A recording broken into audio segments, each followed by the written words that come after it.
Araroty ary fa aty le menaka mahagaga, mety hoanina, mety anorana, mety ansorana amin'ny aretina rehetrarehetra na maninona na maninona.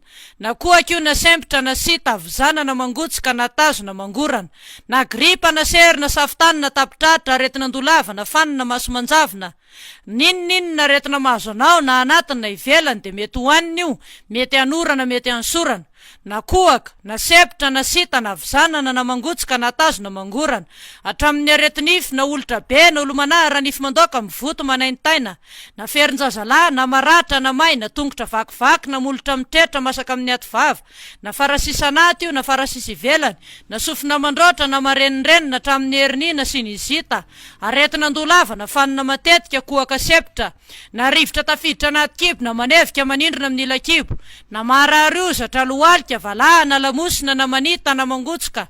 Na manaintaina, na manankitsako amin'ny vanitolana. Na roana, na volovolo, na tsy mandray hafanana. Araroty zareo, reny le menaka mahagagy, mety hoanina de mety anorana, mety ansorana, na maninona na maninona. Na maso manjavona, maso mangirifirina, sy mampirana, menamena, tsy mahita lavitra na akaiky. Aretina ndolava, na fanina matetika hatramin'ny sinizita.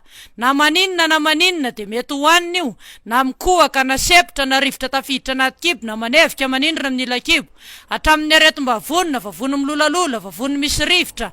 Na manevika na manindrina, mangotsongotsika amin'ny vanitolana na manaintaina. Marary lamosina, araroty zareo, na marary valahana na ohatry nisaraka, na manevika na manindrina, na manaintaina, na manankitsako.